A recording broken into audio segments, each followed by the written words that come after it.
45 दिनों तक चलने वाले महाकुंभ मेले के समापन की औपचारिक घोषणा आज होगी। इस मौके पर मुख्यमंत्री योगी आदित्यनाथ अफसरों, कर्मचारियों और संस्थाओं को सम्मानित भी करेंगे। समारोह में मेले के दौरान बनने वाले 4 विश्व कीर्तिमान के सर्टिफिकेट मिलने की भी उम्मीद है। महाकुंभ में स्नान के लिए अभी भी श्रद्धालु पहुंच रहे हैं। आगे भी ये सिलसिला लगातार जारी रहने की उम्मीद है। बड़ी संख्या में श्रद्धालु भीड़ कम होने का इंतजार कर रहे हैं। अफसरों का कहना है कि अब उनकी संगम स्नान की तैयारी है। आपको बता दें कि महाशिवरात्रि स्नान पर्व के साथ महाकुंभ का बुधवार को समापन हुआ, लेकिन संगम तथा आसपास के क्षेत्रों में सुविधाएं बहाल रहेंगी। अभी आगे भी बड़ी संख्या में श्रद्धालुओं के आने के आसार हैं। इस संभावना को देखते हुए जरूरी सुविधाएं रखने का निर्णय लिया गया है और महाकुंभ के आखिरी दिन 1.5 करोड़ से ज्यादा भक्तों ने स्नान किया, जिसकी वजह से श्रद्धालुओं की कुल संख्या 66 करोड़ के पार चली गई है।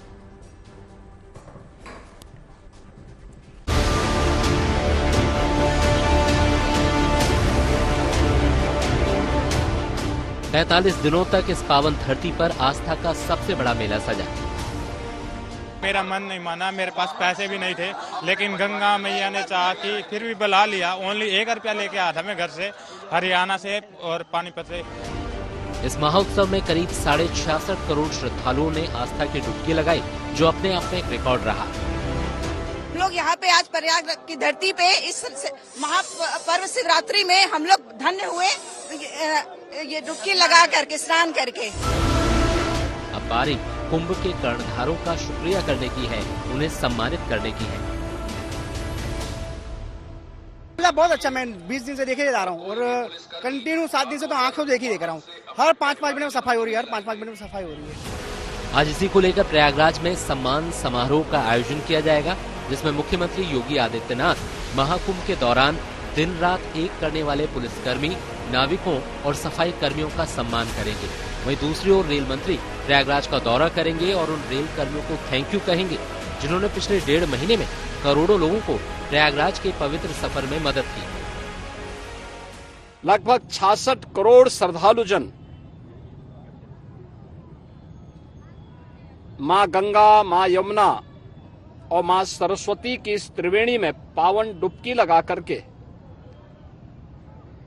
राष्ट्रीय एकात्मता का एक नया संदेश पूरे देशवासियों को दे रहे हैं और वसुधैव कुटुंबकम के भाव के साथ हर एक श्रद्धालु जन को राष्ट्रीयता के प्रति समर्पण होने की एक नई प्रेरणा भी प्रदान कर रहे हैं।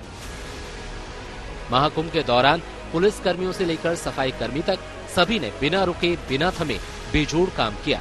सीएम योगी आदित्यनाथ ने अपनी सोशल मीडिया पोस्ट में इन सभी की तारीफ की और इन्हें कुंभ के कर्णधार बताया। उन्होंने लिखा, महाकुंभ के सुव्यवस्थित आयोजन के कर्णधार रहे महाकुंभ मेला प्रशासन, स्थानीय प्रशासन, पुलिस प्रशासन, स्वच्छता कर्मियों, गंगा दूतों, स्वयंसेवी संगठनों, धार्मिक संस्थाओं, नाविकों और महाकुंभ से जुड़े केंद्र और प्रदेश सरकार के सभी विभागों समेत प्रत्यक्ष और अप्रत्यक्ष रूप से सहयोग देने वाले सभी महानुभावों और संस्थाओं को साधुवाद। पूरे देश में, पूरे प्रदेश में, पूरे विश्व में एक अलग प्रकार का आकर्षण था। हमारे देश के प्रधानमंत्री माननीय श्री नरेंद्र मोदी जी के कुशल मार्गदर्शन में, मुख्यमंत्री योगी आदित्यनाथ जी के अगुवाई में महाकुंभ को सुव्यवस्थित ढंग से संपन्न कराने के लिए सभी आवश्यक कदम उठाए गए। इसमें भारी संख्या में लोगों ने गंगा, यमुना, सरस्वती की पवित्र त्रिवेणी में डुबकी लगाई।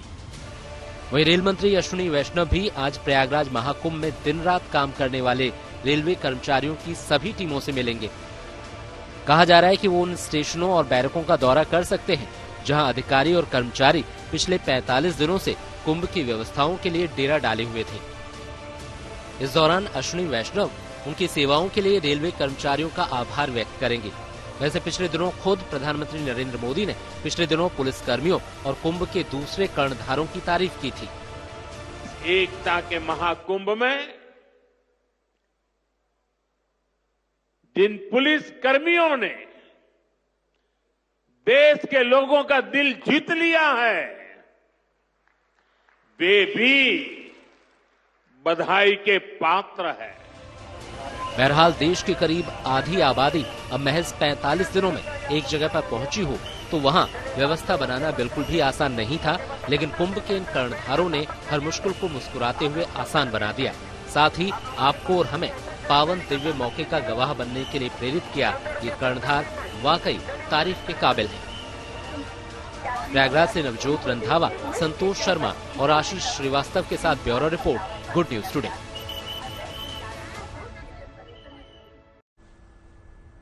66 करोड़ से ज्यादा लोगों को मैनेज करना, इतना बड़ा धार्मिक समागम का आयोजन करना वाकई कोई छोटी बात नहीं थी और इसको सफल बना दिया है उत्तर प्रदेश सरकार ने और हमारे कर्णधारों ने, हमारे अधिकारियों ने और पुलिस के जवानों ने, जो लगातार 45 दिनों तक डटे रहे और इतनी बड़ी संख्या में आने वाले लोगों को मैनेज किया, वहां की व्यवस्थाओं को सुचारू बनाए रखने में पूरी मेहनत की, पूरी लगन से काम किया और खुद मुख्यमंत्री भी लगातार मॉनिटरिंग करते रहे। और अब वक्त है ऐसे लोगों को अप्रिशिएट करने का, उनकी तारीफ करने का और उनका शुक्रिया अदा करने का। हमारी सहयोगी नवजोत हमारे साथ जुड़ गई हैं, उनका सीधे हम रुख करेंगे और आज जानेंगे कि जब महाकुंभ खत्म हो चुका है, समापन हो चुका है, तो ऐसे में प्रयाग नगरी कैसी नजर आ रही है। नवजोत।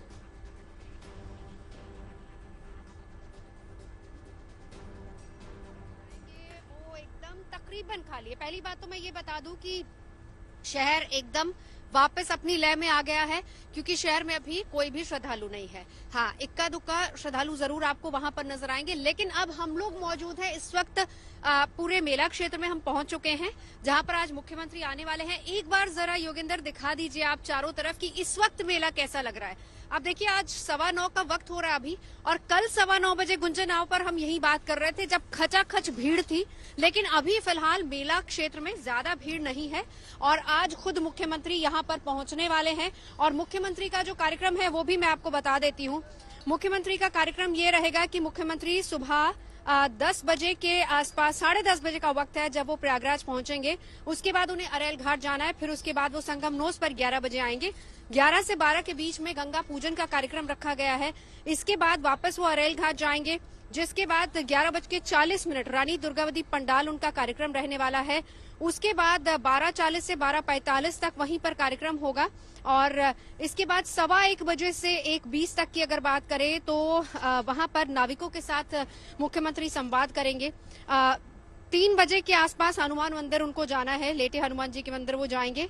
इसके अलावा हम अगर 4 बजे की बात करें तो 4 बजे मीडिया कर्मियों के साथ उनका एक संवाद होना है, डिजिटल मीडिया सेंटर में उनको जाना है। पुलिस के जवानों के साथ संवाद होगा 5:30 बजे का। तो आज पूरा मुख्यमंत्री का ये कार्यक्रम है ऑफिशियली और इसके साथ साथ सफाई कर्मियों को भी सम्मानित भी करेंगे क्योंकि बहुत बड़ा योगदान उनका भी रहा है। कल हमने देखा था इनफैक्ट रात तक सफाई कर्मी किस तरीके से पूरे मेला क्षेत्र को साफ करने में जुटे हुए थे।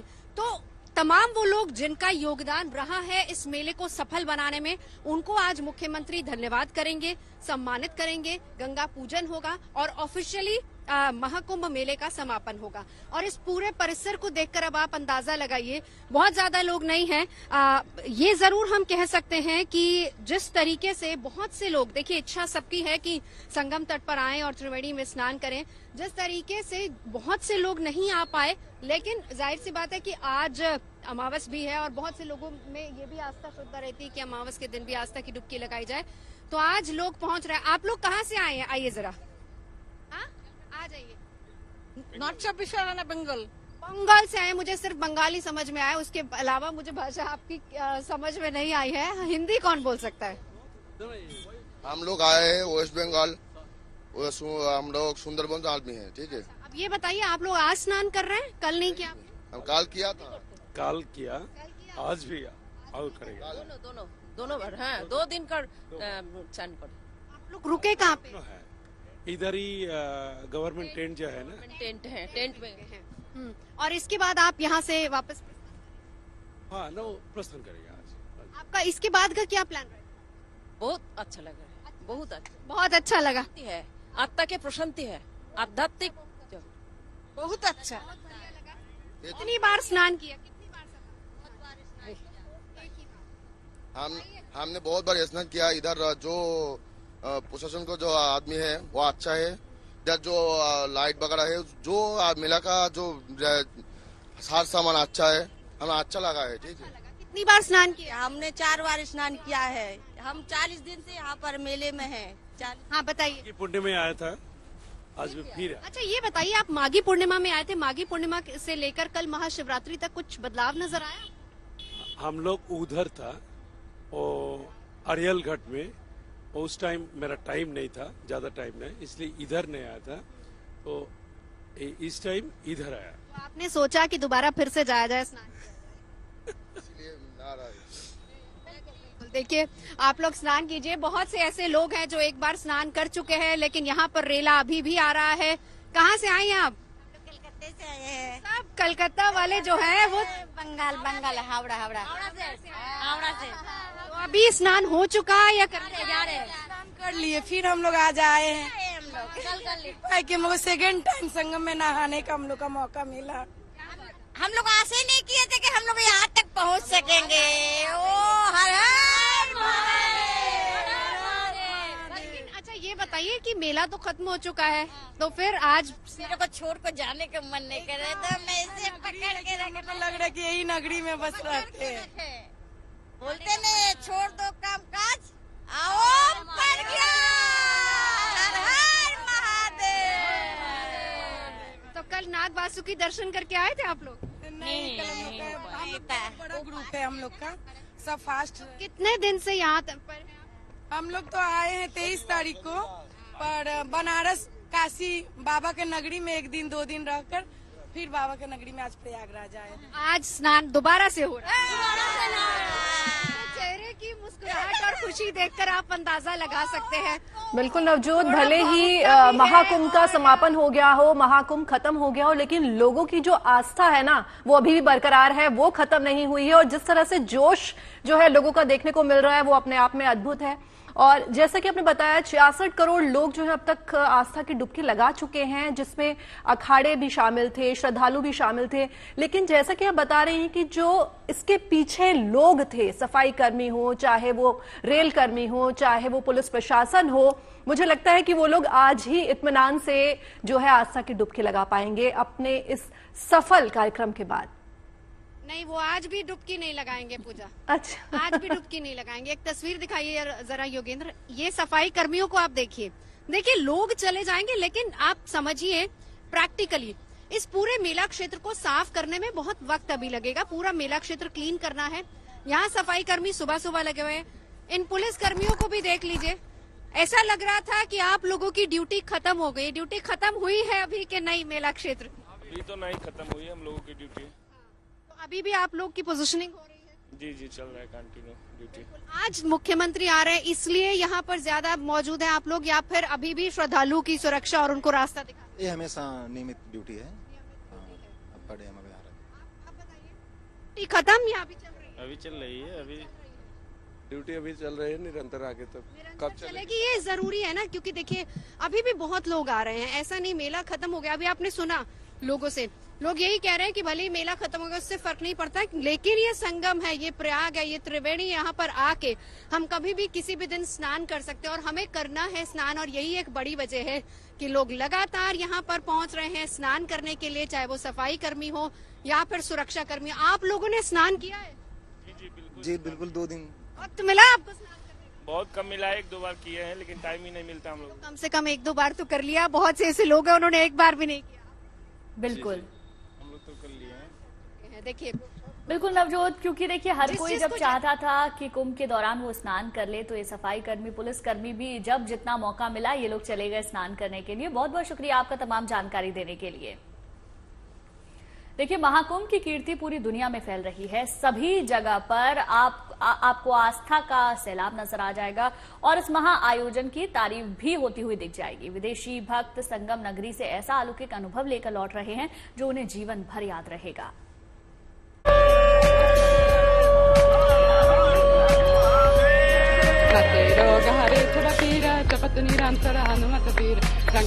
हनुमान छुआवे मन का बचन जान चुलाओ। हर महादेव, हर हर महादेव।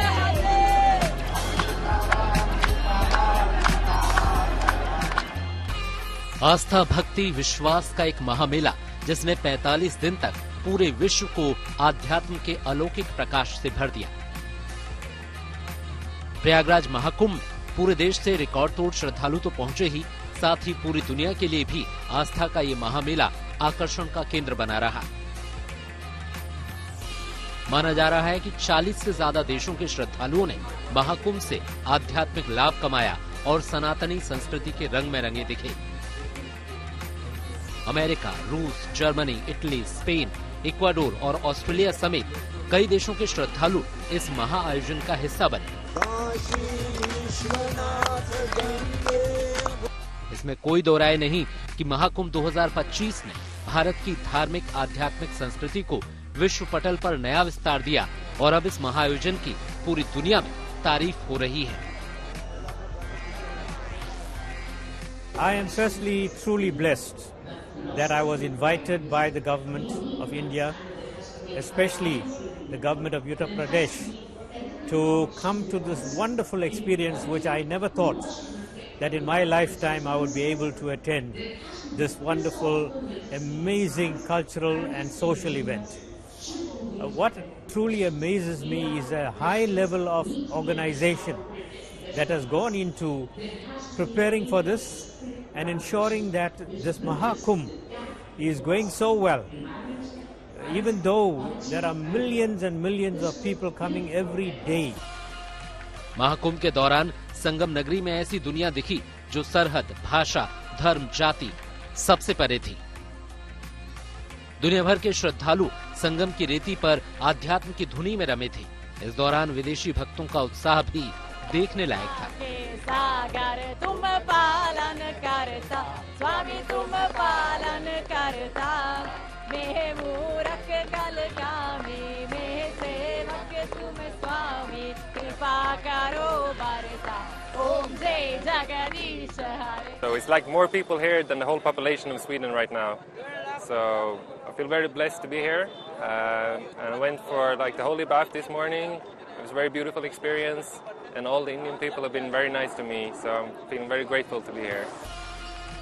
जाहिर है ये विदेशी भक्त महाकुंभ से ऐसा दिव्य अनुभव लेकर गए हैं जो इन्हें पूरी जिंदगी याद रहेगा। महाकुंभ के जरिए इन भक्तों का भारत से विशेष नाता जुड़ा है। How many people are there in your group? We are 8. You are 8 people. So you have come here only for this holy day, or you going somewhere else also? We go also to Khajuraho, New Delhi, and tomorrow we go to Varanasi. You go to Varanasi, and do you know anything about Varanasi? I want to see Varanasi because it's very important. तो देखिए विदेशी लोग भी हमारी संस्कृति में किस तरीके से रंगे हुए हैं, उसकी भी एक तस्वीर यहाँ पर देखने को मिल रही है। दूर दूर से लोग यहाँ पर आ रहे हैं। यानी महाकुंभ महज एक धार्मिक आध्यात्मिक अनुष्ठान के दायरे तक सीमित नहीं रहा। इस महाआयोजन ने भारतीय धार्मिक संस्कृति के दर्शन को बेहद असरदार तरीके से पूरी दुनिया के सामने प्रस्तुत किया। यकीनन प्रयागराज महाकुंभ 2025 भविष्य में स्पिरिचुअल टूरिज्म के विस्तार में भी अहम भूमिका निभाएगा। प्रयागराज से नवजोत रंधावा के साथ bureau report, good news today.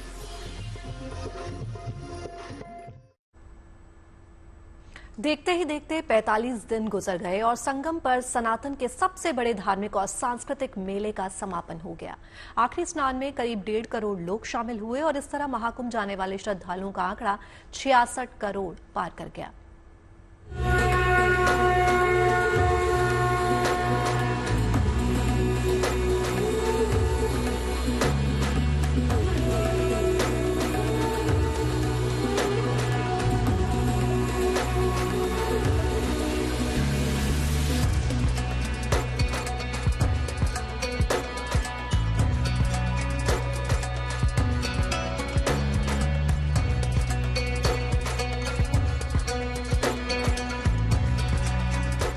संगम पर धर्म और संस्कृति के सबसे बड़े मेले का जब समापन हो रहा हो तो आखिर में जो बात दिल की गहराइयों से कही जानी चाहिए वो यही है, धन्यवाद, कोटि कोटि धन्यवाद।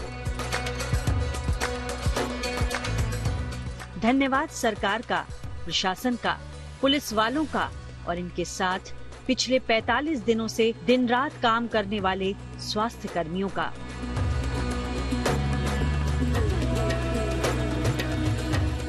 ये घाट जहां सनातन में आस्था रखने वालों ने अपनी श्रद्धा का रिकॉर्ड बना दिया। देश के कोने कोने से आए लोगों ने दुनिया के लिए जिस मेले को मिसाल बना दिया और 45वें दिन महाकुंभ का अभूतपूर्व सफलता के साथ समापन हुआ, तो श्रेय यकीनन उनका है जो पहले दिन से आखिरी दिन तक डटे रहे। ये एक श्रद्धालु है जो अपने हाथों में इंडिकेशन लेकर आए हैं। ये कार्ड के जरिए दिखाना की कोशिश कर रहे हैं कि किस तरीके से धन्यवाद मोदी जी, धन्यवाद योगी जी, धन्यवाद सनातनियों का प्रयागराज में एकता दिखाने के लिए, धन्यवाद पुलिसकर्मी, धन्यवाद चिकित्सा कर्मी। इस तरीके के जो कार्ड्स हैं वो लगाकर पहुंचे हुए हैं और ये कहीं ना कहीं मैसेज दे रहे हैं कि इस महाकुंभ में अहमदाबाद के रहने वाले हैं। क्या नाम है आपका? धवल, अहमदाबाद से। ये आप क्यों लेकर चल रहे हैं? ये एक मैसेज है लोगों के लिए, जो 144 साल बाद कुंभ लगा है, उसके बाद जो उन्होंने सहकार दिया है, पुलिस सहकारी, चिकित्सा सहकारी और साफ सफाई सहकारी, सभी लोगों ने जो सहकार दिया है, 3 महीने से सेवा दे रहे हैं, उनके लिए धन्यवाद है। सनातन के जय घोष के साथ महाकुंभ पूर्ण हुआ। आखिरी दिन भी वही जोश, वही भावना नजर आई जो पहले दिन थी। पुलिस प्रशासन की व्यवस्था भी उसी तरह चुस्त दुरुस्त रही जैसे पिछले 1.25 महीने नजर आई। आखिरी दिन भी कोई कमी न रह जाए, इसलिए मेला क्षेत्र में कंट्रोल रूम से लेकर वॉच टावर तक सभी सतर्क रहे। 45 दिनों तक जबरदस्त मॉनिटरिंग सिर्फ प्रयागराज में ही नहीं रही, बल्कि राजधानी से खुद मुख्यमंत्री भी मेला क्षेत्र पर नजर बनाए रखे, तस्वीरें देखते रहे, निर्देश देते रहे। गलती की कोई गुंजाइश ही नहीं रही। 13 जनवरी से प्रारंभ हुआ महाकुंभ प्रयागराज आज पूर्णाहुति को प्राप्त करेगा। लगभग 66 करोड़ श्रद्धालु जन मां गंगा, मां यमुना और मां सरस्वती की इस त्रिवेणी में पावन डुबकी लगा करके राष्ट्रीय एकात्मता का एक नया संदेश पूरे देशवासियों को दे रहे हैं और वसुधैव कुटुंबकम के भाव के साथ हर एक श्रद्धालु जन को राष्ट्रीयता के प्रति समर्पण होने की एक नई प्रेरणा भी प्रदान कर रहे हैं। महाकुंभ की जैसी तैयारी की गई और उसे जैसे जमीन पर कार्य रूप में उतारा गया, उसकी मिसाल मिलनी मुश्किल है। अपराधियों पर नकेल कसने वाली पुलिस ने जिस तरह भीड़ को मैनेज किया, उसकी तारीफ के लिए शब्द नहीं। पूरे 45 दिन में 65 करोड़ से भी अधिक श्रद्धालुओं ने यहाँ श्रद्धा की डुबकी लगाई। उत्तर प्रदेश पुलिस ने माननीय मुख्यमंत्री जी के नेतृत्व में और उनके दिशा निर्देशन में भीड़ प्रबंधन,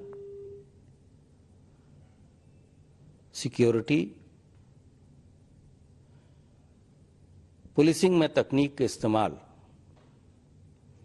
का एक ऐसा अद्वितीय अनुकरणीय मॉडल पेश किया है जो विश्व में कहीं भी देखा नहीं गया।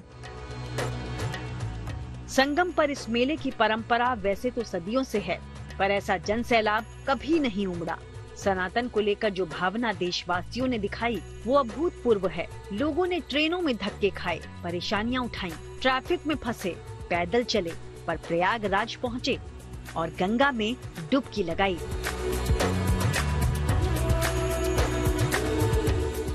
आखिरी दिन ऐसे भी लोग मिले जो बगैर पैसे के घर से निकले और लोगों की मदद से संगम तक आ गए। हैरानी होगी, इन्होंने लिखा है Mumbai to Kumbh without money, कि बिना पैसे से कोई कैसे आ सकता है। मैम, अगर मन में श्रद्धा हो और आज के दिन में अगर लोगों को बोला आप महाकुंभ जा रहे हो, तो बहुत लोग ऐसे मिले जो खुद नहीं जा सकते, तो उन्होंने मेरे को मदद की महाकुंभ पहुंचाने में। आपको कैसे मदद की उन्होंने? कोई ट्रक वाला था, कोई ऑटो वाला था, कोई मुस्लिम लोग थे जिन्होंने मेरे को यहाँ हेल्प की। लाइक उनको सिर्फ ये था कि एक बंदा सही सलामत पहुँच जाए वहाँ तक। किसी महिला को उसकी बहू लेकर आई, किसी दादी को पोते ने व्हील चेयर के जरिए डुबकी लगवाई, कोई बेटी अपनी माँ को गंगा नहाने ले आई तो बेटे ने भी खूब फर्ज निभाया। बरेली से आई हैं। कितनी उम्र है इनकी? अम्मा की 92 साल उम्र है। 92 साल। तो इनको स्नान हो गया? स्नान हो गया अम्मा का।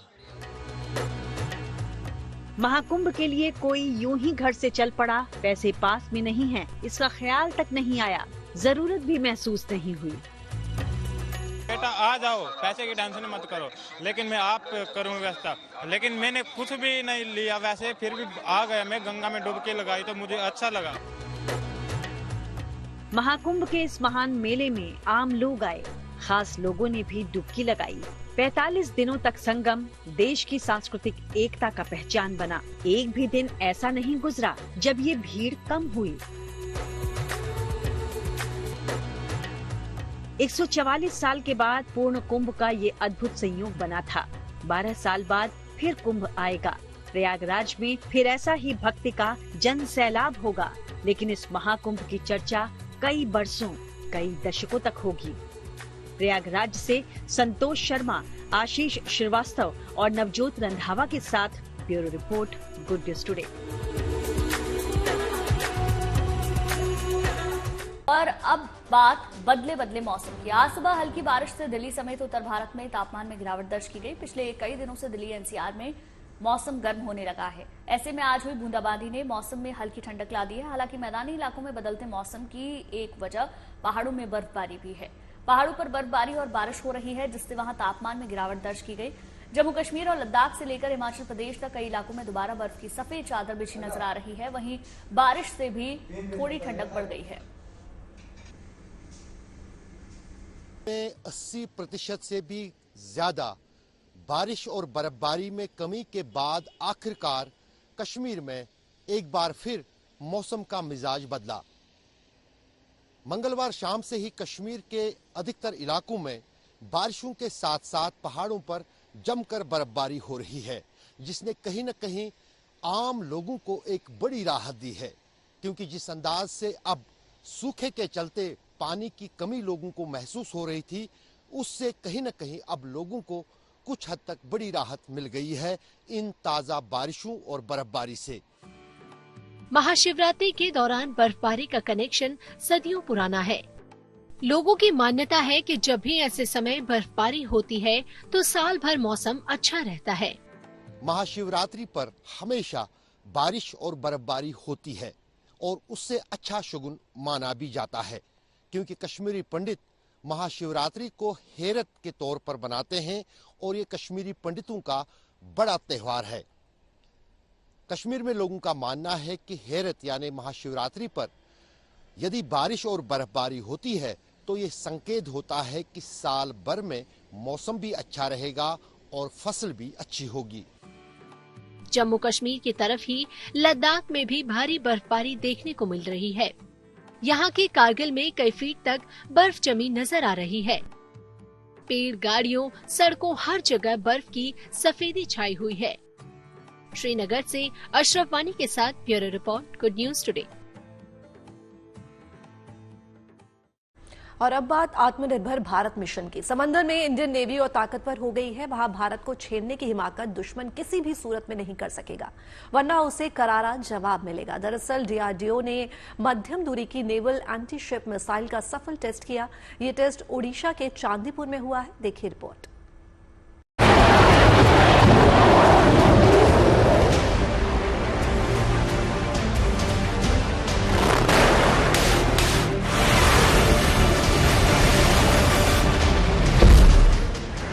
ये मिसाइल समंदर में भारत की नई उम्मीद है। ये मिसाइल स्वदेशी अभियान की बड़ी नजीर है। ये डीआरडीओ की ओर से नौसेना को शानदार तोहफा है। दरअसल ये मध्यम दूरी की नेवल एंटी शिप मिसाइल है, जिसका ओडिशा के चांदीपुर में सफल टेस्ट किया गया। रक्षा मंत्रालय ने बताया कि इसे डीआरडीओ ने विकसित किया है। इसके लिए रक्षा मंत्री राजनाथ सिंह ने नौसेना और डीआरडीओ को बधाई दी। इस मिसाइल की टेस्टिंग का वीडियो खुद डीआरडीओ ने सोशल मीडिया पर शेयर किया। इस टेस्टिंग के दौरान मिसाइल ने एक छोटे जहाज को सीधा निशाना बनाया। ये एक जबरदस्त प्रभावी हमला था। ये मिसाइल नौसेना के लिए मील का पत्थर साबित हो सकती है, क्योंकि इस मिसाइल की क्षमता ने ये साबित किया है कि ये किसी भी दुश्मन की जहाजी ताकत को असरदार तरीके से नष्ट करने में सक्षम है। इस मिसाइल की टेस्टिंग नौसेना के सी किंग हेलीकॉप्टर से हुई। जाहिर है ये मिसाइल समंदर में इंडियन नेवी की ताकत को और बढ़ाएगी। जाहिर है यहाँ भारत को छेड़ने की हिमाकत दुश्मन किसी भी सूरत में नहीं कर सकेगा, वरना उसे करारा जवाब मिलेगा। Bureau report, good news today. और अब आपको दिखाते हैं एक और शुभ समाचार जो आया है कानपुर से। कानपुर का भारतीय प्रौद्योगिकी संस्थान यानी IIT कानपुर अब ड्रोन टेक्निक के क्षेत्र में ऊंची उड़ान भरने जा रहा है। दरअसल कानपुर IIT को नेशनल ड्रोन हब बनाने की दिशा में कदम बढ़ा दिया गया है। इस सिलसिले में IIT कानपुर, केंद्र सरकार, रक्षा विभाग, DRDO और यूपी सरकार के बीच अहम बातचीत हुई है।